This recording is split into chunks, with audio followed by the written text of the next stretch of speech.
Yang Berhormat Tuan Sivakumar, Minister of Human Resources Malaysia. Yang Barusan Tuan A. Maniam, Deputy Secretary General Policy, Ministry of Human Resources. Yang berbahagia Datuk Sri Dr. Muhammad Azman bin Datuk Aziz Muhammad, Chief Executive of SOXO. Yang berbahagia Datuk Syarul bin Daud, CEO HRD Corp. Yang berusaha Tuan Ayub bin Saleh, Chief Executive of NIOSH. Executive Committee ESCO members of Kuala Lumpur and Selangor Indian Chamber of Commerce and Industry. KLSICCI Management Council members. Colonel Bersekutu Datuk Abdul Malik Abdullah, President of Federation of Malaysian Business Association. Yang berbahagia Tan Sri Dr. Palan, Director of SMR Learning and Development Sdn Berhad.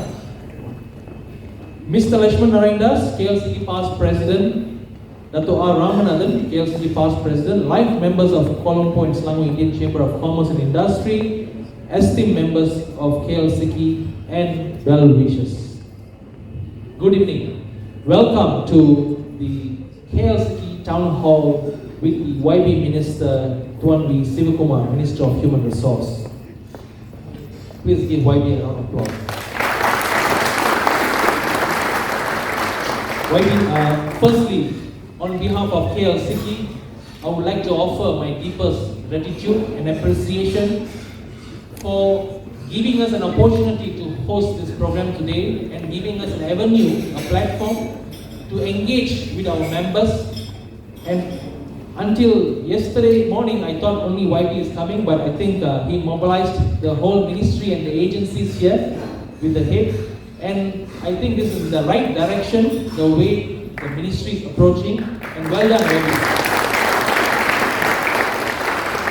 You not only brought yourself and your team, but you brought all the agency heads to address the questions immediately, and you wanted to resolve the matter or later carry on for the next follow-up action.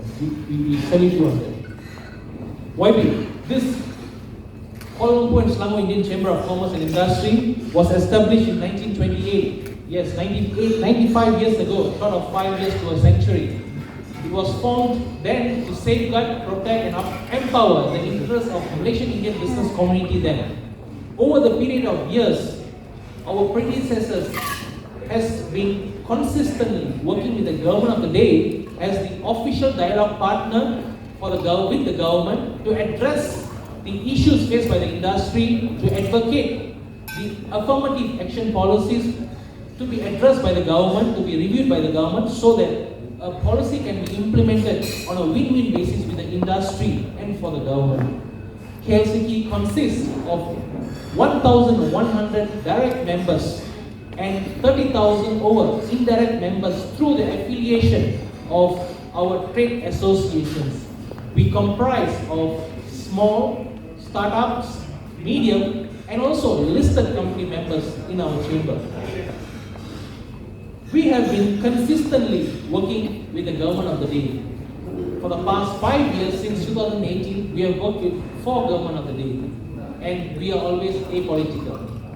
And YB, our tireless and also our consistent effort was not a waste of fertile, because recently all our consistent efforts was proven success with the major announcement of the relaxed foreign workers application and hiring system or process that you have strongly, together with the Minister of Home Minister, recommend to the government to address the industry's immediate need and make sure that the 5 main sectors, namely the plantation, agriculture, manufacturing, construction and services, where only restaurants is allowed, are given immediately 3 days approval, and therefore they can bring in the workers within a month. That is a major, remarkable, landmark victory for the industry. We thank you for that, YB. However, the other subsectors, the services, are also badly impacted, YB. So, for your information, YB, that we have out of the 98%, the MSMEs, the micro, small and medium enterprises, consist of 98% of the business establishment. Of this 98%, YB, 84% is services sector.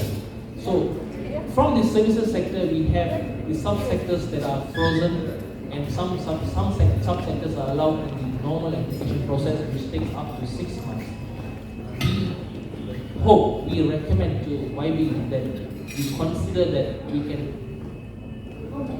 lift the frozen sectors, especially our members are struggling with goldsmith, textiles, barber, and so forth. But we thank you for relieving the metal trade industry. Thank you for that.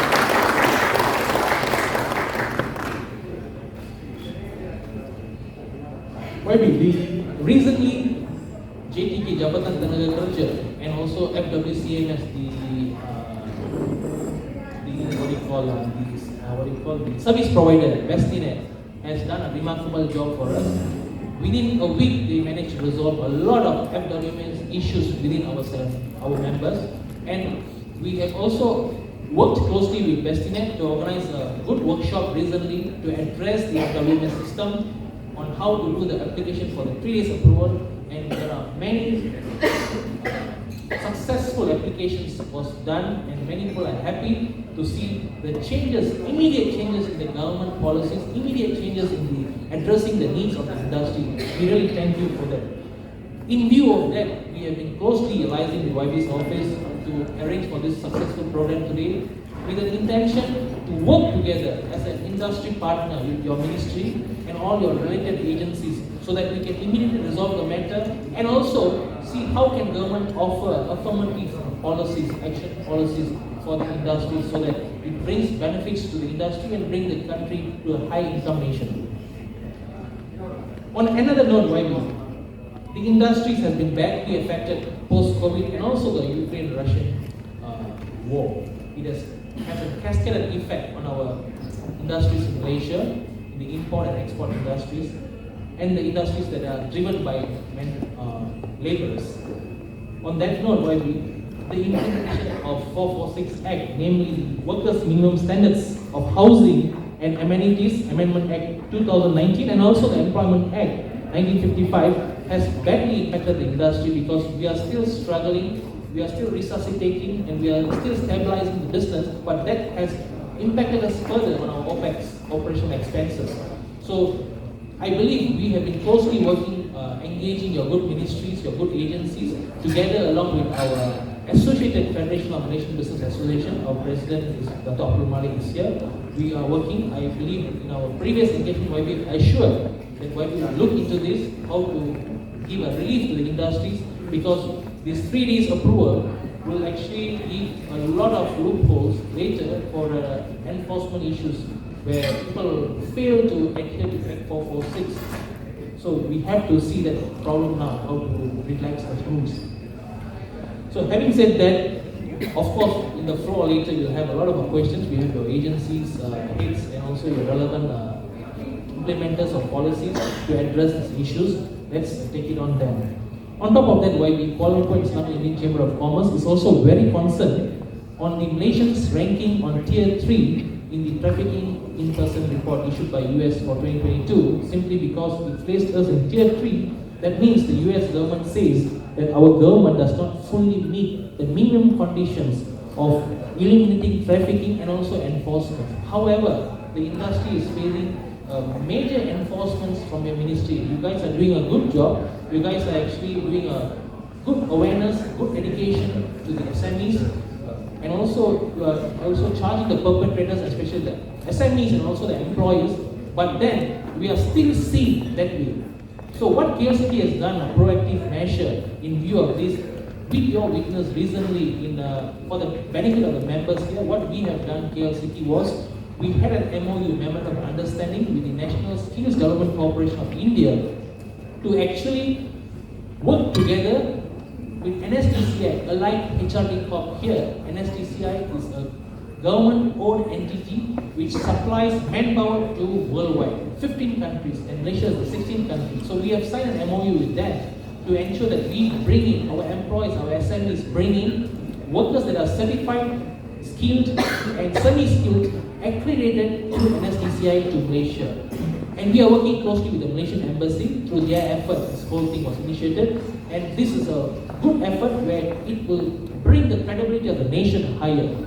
This kind of mechanism should be applied in all the other countries where we are the source countries that is supplying. So that will give Malaysia better recognition, and hopefully, God willingly, we can raise and elevate to tier 2 probably in 2023 under your good leadership. Let's pray for that. Having said that,